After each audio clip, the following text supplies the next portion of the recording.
বউয়ের সাথে যদি ঝগড়ায় না পারো তাহলে তাকে ছোট মাছ এনে দিন, দেখবেন সব কিছু ঠান্ডা হয়ে গেছে।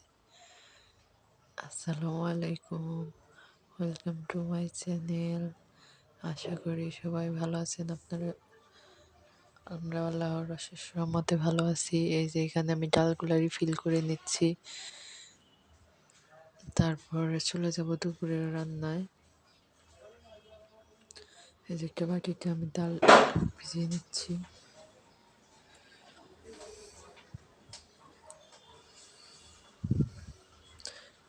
যে প্রথমে ফ্রাই প্যানটা আমি গরম করে নিচ্ছি, গরম করে তারপরে আমি মাছগুলো ফ্রাই করে নিব। মাছগুলো ফ্রাই করে নিব,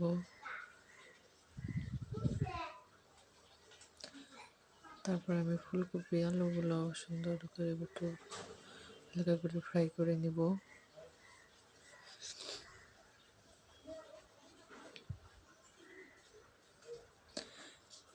এখন প্লিজ ভালো লাগলে লাইক কমেন্ট করবেন এবং আমার চ্যানেলটি সাবস্ক্রাইব করে আমার পাশে থাকবেন।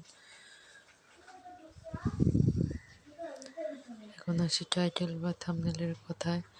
আসলে ঝগড়া করে না, সে আমার জন্য এমনি মাছ নিয়ে এসেছে। সে যে সেলুনে চুল কাটতে গেছিলো ছেলেকে নিয়ে, আসার সময় দেখতে পেলো তার অনেক তাকে ভালো লাগছে তাই নিয়ে এসেছে।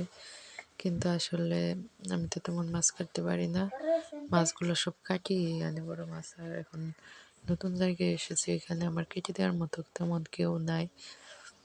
তখন কী করা, দুজনে মিলে কেটে নিব। সেও পারে না, পরে ইউটিউব দেখে দেখবো কীভাবে কী করতে হয়। এবং সে আমার মাথা ঠান্ডা করার জন্য আইসক্রিমও নিয়ে এসেছে। এই যে এখন ভালো করে মশলা দিয়ে কষিয়ে নিব, কষিয়ে ঢেকে দিব।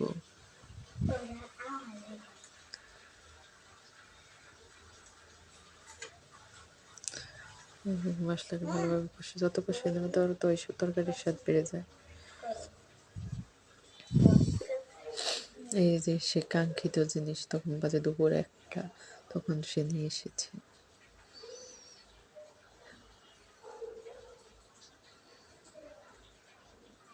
অত ছোট ছোট না, মোটামুটি বড়ই আছে। তারপরে এই যে ঝোলের পানি দিয়ে নিব, ঝোলের পানি দিয়ে ভালো করে কষিয়ে নেব।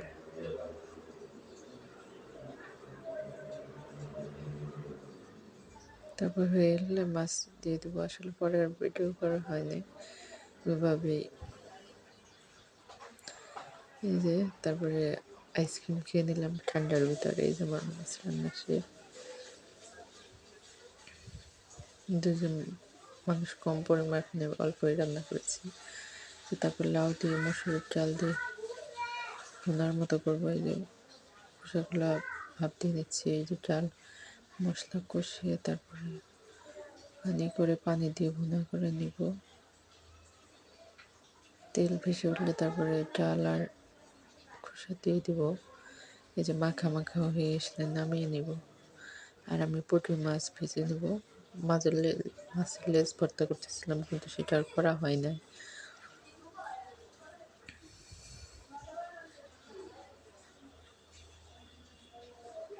আজকে আমাদের আয়োজন আলহামদুলিল্লাহ অনেক মজা হয়েছিল। সেটা হচ্ছে ফুলকপি তরকারিটা নাকি অনেক বেশি ভালো লাগছে। সবাই ভালো থাকবেন, আল্লাহ হাফিজ।